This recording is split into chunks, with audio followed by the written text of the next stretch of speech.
میرے عزیزو، میرے بچوں بچیوں، میرے رب نے اپنی ذات تک پہنچنے کے لیے، جنت تک پہنچنے کے لیے، دنیا کی عزت تک پہنچنے کے لیے ایک ضابطہ دیا ہے، وہ ہے محمد الرسول اللہ، وہ ہے محمد الرسول اللہ، وہ ہے محمد الرسول اللہ۔ اور اللہ نے اپنے محبوب کی زندگی پوری زندگی ہمیں بتا دی، ہمارے سامنے پیش کر دی۔ میرے اللہ نے اپنے حبیب کی ہر ادا کو محفوظ کیا۔ جب آپ غمگین ہوتے تھے، ہمیں اگر نہ پتا ہو تو ہمیں کیا فرق پڑتا ہے، لیکن میرے نبی جب غمگین ہوتے تھے یوں بیٹھتے تھے، داڑھی ہاتھ میں اور سر جھکا ہوا، آنکھیں بند۔ یہ آپ کے غمگین ہونے کی نشانی تھی۔ جب آپ خوش ہوتے تھے تو یہاں سے نور نکلتا تھا، پہلے نکلتا تھا اور زیادہ نکلتا تھا۔ جب آپ ناراض ہوتے تھے، جب آپ غصے میں ہوتے تھے تو اظہار تو فرماتے نہیں تھے، پی جاتے تھے۔ پینے پر جو باڈی کا ریئیکشن ہوتا تھا وہ کیا تھا؟ یہاں ایک رگ تھی جو ایسے ایسے ایسے ایسے پھڑکنے لگتی تھی۔ آپ سب سے کہتا ہوں، غصے کو پینا سیکھو، چپ رہنا سیکھو۔ خاص طور پر ان بچیوں سے کہتا ہوں، ہمارا سسرالی معاشرہ بہت ظالم ہے، بہت ظالم ہے، بہت ظالم ہے، چاہے وہ دیندار لوگ ہوں چاہے دنیا دار لوگ ہوں۔ اس لیے چونکہ ہمارا جوائنٹ فیملی سسٹم ہے، یہ بہت پسندیدہ تھا اور اب بھی ہو سکتا ہے اگر ایک دوسرے کے مقام کا پتہ ہو، ایک دوسرے کے مرتبے کا پتہ ہو، لیکن اب ٹانگ اڑانا ہی ہماری معاشرت بن چکا ہے، تو زندگی اجیرن ہوئی۔ ایک لڑکا لڑکی زندگی شروع کریں تو ایک کے مسائل ہیں اور اس کے مسائل ہیں، یہ تو بڑی جلدی حل ہو جائیں گے، لیکن جوائنٹ فیملی سسٹم میں وہ جاتی ہے بچی، خامند کے مسائل الگ، ساس کے الگ، سسر کے الگ، نندوں کے الگ، دیور کے الگ، بھابھی کے اور اس کے مامیوں کے الگ، چاچیوں کے الگ، دادیوں کے الگ، نانیوں کے الگ، تو ہکو ساس کافی ہے مسائل واسطے، تو باقی رشتے اتنے زیادہ ہیں کہ وہ مصیبت کھڑی کر دیتے ہیں۔ میرے رب کی شریعت پڑھو۔ اگر میں مالدار ہوں اور میری بیوی کہتی میں نے الگ ٹھہرنا ہے تو میرے ذمہ اس کو گھر لے کر دوں، اس الگ زندگی شروع کروں۔ میری بیوی کے ذمہ نہیں ہے میرے ماں باپ کی خدمت، میری خدمت کرے گی، میرے ماں باپ کی نہیں۔ اگر مجھے اتنی سخت نہیں تو میں اس کو کرائے پر گھر لے کر دوں اگر وہ چاہے، اگر اتنی نہیں تو پھر ان بچیوں کا واجب حق ہے کہ گھر میں اس کے لیے ایک کمرہ، ایک کچن، ایک ٹوائلٹ اس کا لازمی حق ہے۔ اس کچن میں اس کے سوا اور کوئی نہ ہو، وہ ٹوائلٹ، وہ واش روم اس کے سوا اور کوئی استعمال نہ کرے، وہ کمرہ اس کے سوا اور کوئی استعمال نہ کرے۔ اگر اس کی بھی ہمت نہیں ہے کہ کسی کی بچی کو تھوڑا الگ وہ لا کر دے دیتے، بتا ہے ویکھو وہ تسبیح پڑھے تے روزے رکھے شادی نہ کرے۔ کسی کی بیٹی کو برباد کرنا، ذلیل کرنا، یہ آج کا جوائنٹ فیملی سسٹم بن چکا ہے۔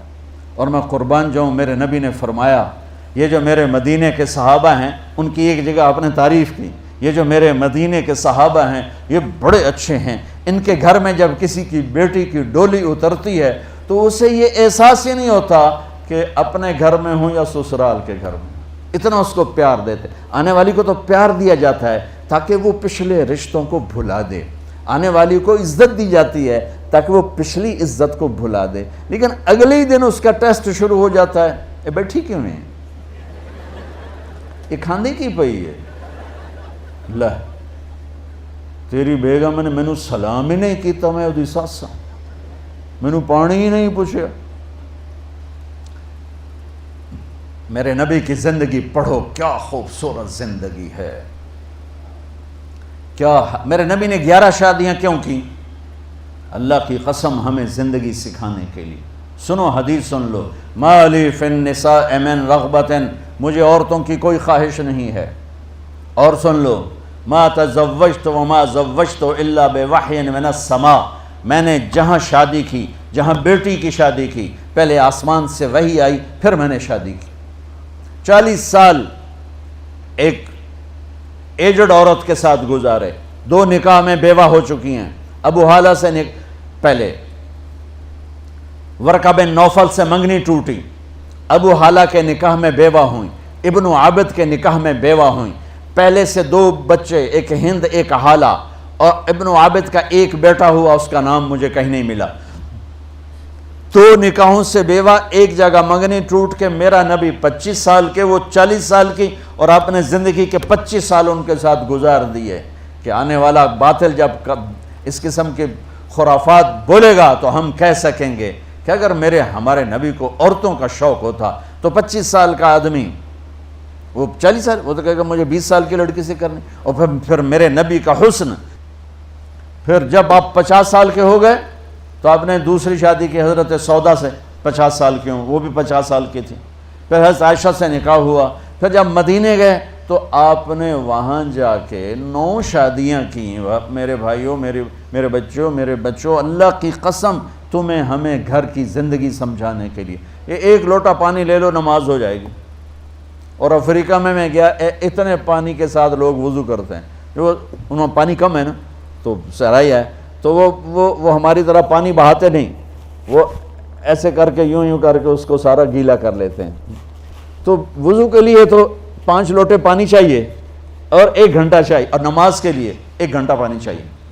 لیکن 24 گھنٹے کی زندگی میری کیسی گزرے؟ یونیورسٹی میں آؤں تو ٹیچر کے ساتھ کیسا ہوں، یونیورسٹی میں ہوں تو اپنے ساتھی کے ساتھ، یونیورسٹی میں لڑکیاں میرے ساتھ پڑھتی ہیں، لڑکے میرے ساتھ پڑھتے ہیں، میں یہاں کس حیا کے ساتھ زندگی گزاروں اور کن آنکھوں کی حفاظت کے ساتھ یہاں میں زندگی گزاروں؟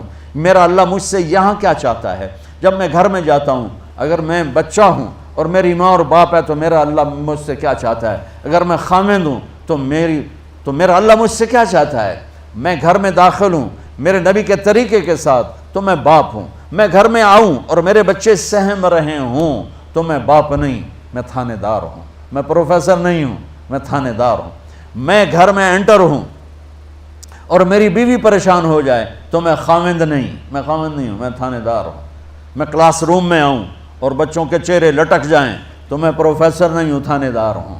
میں نہ آؤں اور بچے کہیں شکر ہے نہیں آئے، سر نہیں آئے، تو یہ سر نہیں ہے، یہ سر ہے۔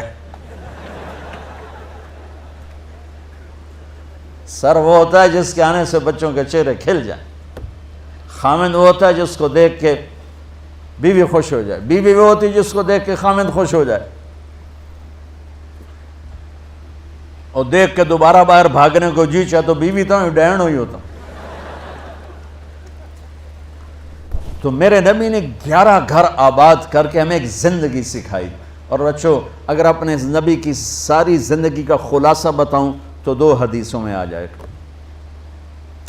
ایک، زبان کی حفاظت کرو ہر رشتے کے سامنے، اور ایک، اپنے دل کو پاک رکھو ہر انسان سے، تو پورے نبی کی زندگی آپ کے ہاتھ میں آ جائے، پوری زندگی۔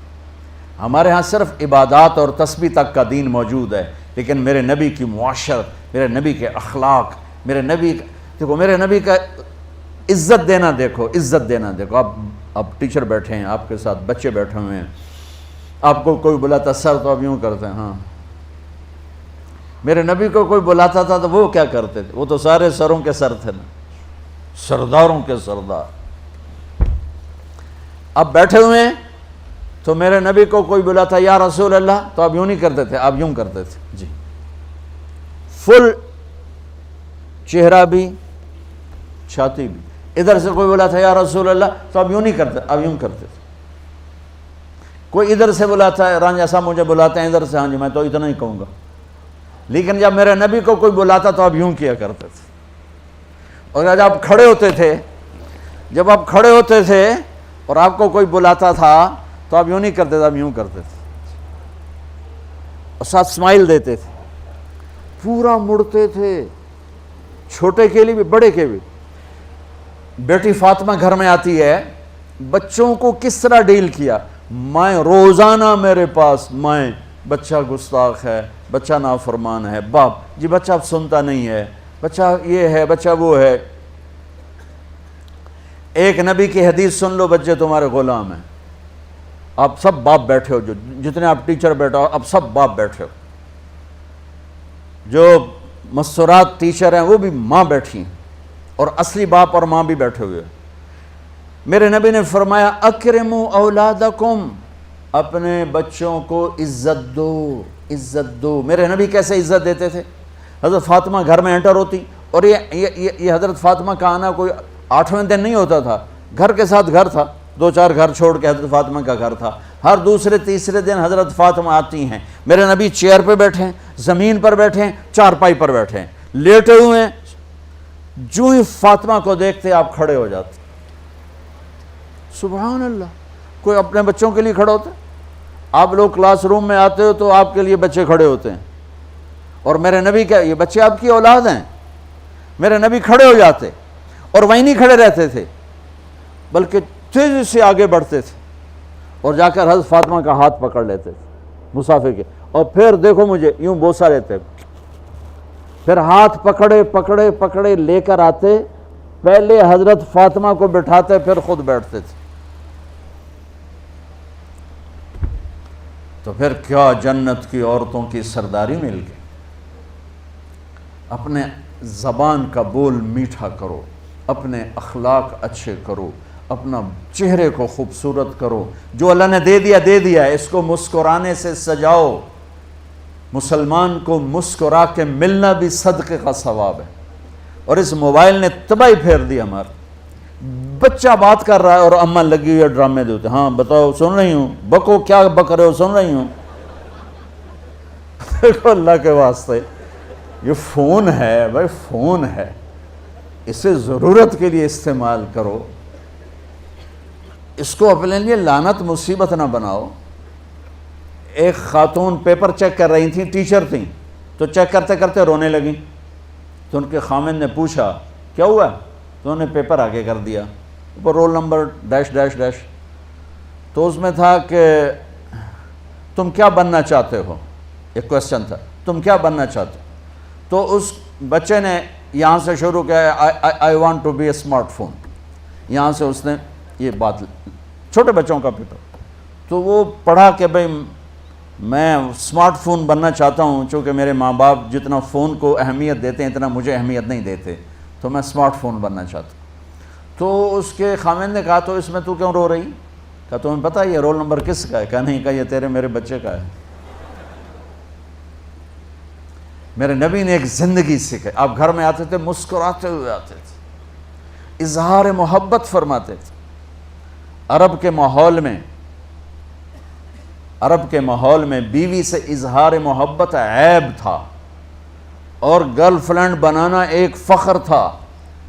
آپ لوگ کٹھے پڑھتے ہو، اس لعنت سے بچو، باعزت آئے ہو باعزت چلے جاؤ، اپنی شادیاں ماں باپ کی رائے سے کرو، ماں باپ کی دعائیں لے کر کرو، اپنے فیصلے خود مت کرو۔ یہ کیا کریں، اب بچے بچیاں کٹھے پڑھتے ہیں تو اس قسم کی لعنتیں چلیں گی تو صحیح، لیکن میں جتنا بچ سکتے ہو بچو بچو، اپنے فیصلے ماں باپ کے حوالے کرو، اپنے فیصلے ماں باپ کے حوالے کرو، چونکہ جتنی عشق کی شادیاں ہوتی ہیں وہ ساری ہی ناکام ہوتی ہیں۔ عرب کے ماحول میں اظہار عشق بیوی کا عیب، اور گرل فرینڈ کے لیے اشعار، اس کلچر میں بھرے مجمع میں ایک آدمی پوچھتا ہے یا رسول اللہ من احب الناس الیک، آپ کو سب سے زیادہ کس سے محبت ہے؟ تو اپنے نبی کی سنو، آپ نے زور سے فرمایا عائشہ سے۔ وہ ہل گیا، کہنے لگا ارے یہ کیا ہوا یا رسول اللہ، میرا مطلب یہ نہیں ہے، میرا مطلب ہے کہ مردوں میں کس سے زیادہ پیار ہے۔ تو آپ کو پتہ چل گیا، اس کی نبض پہ ہاتھ رکھ لیا کہ اس کو ہضم ہی نہیں ہوا کہ میں نے عائشہ کا نام لے دیا۔ اب آپ نے کہنا تھا ابو بکر سے، تو آپ نے کہا عائشہ کے ابا سے، عائشہ کے ابا سے۔ آپ اتنے کائنات کا بوجھ سر پہ اٹھا کے زندگی گزاری، اور اپنے حسنین کے لیے روزانہ وقت نکالتے تھے۔ آپ کہتے ہو میں ریکٹر ہو گیا ہوں، میرے پاس ٹائم کوئی نہیں، میں پروفیسر ہو گیا ہوں، میرے پاس ٹائم ہی کوئی نہیں، تو کیا فائدہ ہے ان ٹائیاں لگانے کا؟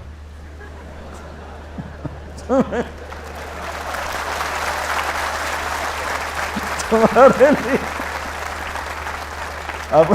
اپنے بچوں کے لیے ٹائم نہیں ہے تو تم کیا کر رہے ہو، جھک مار رہے ہو؟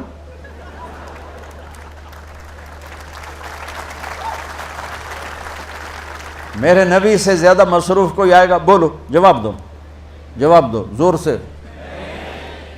7 بر اعظم کے انسان اور قیامت تک کے انسانوں کی ذمہ داری سر پر ہو، اور وہ روز بچوں کے لیے وقت نکالیں. این اللقا، میرے شرارتی بچے کدھر ہیں؟ روزانہ دوسرے تیسرے دن آپ حسنین کو ٹائم دیتے. اب کیسے ٹائم دیتے؟ دیکھو ان کے لیے ایسے آپ ان کے لیے ہاتھ بھی بچھا دیتے اور پاؤں کے گھٹنے بھی اٹھا دیتے. ہاتھ اور گھٹنے لیول کر کے کمر پورا جیسے سواری کا ہوتا ہے. آؤ بھائی بچوں اپنے اونٹ پہ چڑھ جاؤ. دونوں بچوں کو اوپر چڑھا کر کمرے میں چکر لگاتے. پھر کہتے تمہارا اونٹ کیسا ہے. پھر دونوں کو اتار کے زینب کو اوپر چڑھاتے. پھر کہتے اوپر سے آ گئے حضرت جابر ایک دفعہ کہ حسنین اوپر چڑھے ہوئے تھے. بڑی عالی شان سواری ہے بھائی، بڑی عالی شان سواری ہے بھائی. تو میرے نبی نے نیچے سے کہا بڑے عالی شان سوار ہیں بھائی، بڑے عالی شان سوار ہیں بھائی. میرا سب سے بڑا سرمایہ میری اولاد ہے. میں نے اسے ٹائم نہ دیا، میں نے اسے یہ سب آپ کی اولاد بیٹھے ہوئے ہیں، سب آپ کی اولاد بیٹھے ہوئے ہیں. ٹیچر کا رتبہ بہت بلند اللہ نے بنایا ہے. میرے نبی ٹیچر بن کے آئے، بادشاہ بن کے نہیں آئے، حاکم بن کے نہیں آئے، تاجر بن کے نہیں آئے. میرے نبی معلم بن کر آئے. مقدس ترین نسبہ، یہ سب آپ کی اولاد ہے. یہ اگر اچھے انسان بنتے ہیں، میرے 5 بچے ہیں، کتنا کو صدقہ جاریہ بنیں گے؟ آپ کے 10,000 بچے ہیں، اگر یہ ایک ایک بچہ صحیح چلے، نیک بنے، آپ خود جو کتنا بڑا آپ نبیوں کے ساتھ اٹھائے جائیں گے. یہ اتنا عالی شان مرتبہ ہے انسانیت کے لیے معلم بننا، ٹیچر بننا. لیکن پھر نبی کی زندگی پڑھو، نبی والے اخلاق پڑھو کہ میرے نبی نے کیسے زندگی، کیسے خوبصورت طریقے سے اپنی اگلی نسل کو سنبھالا.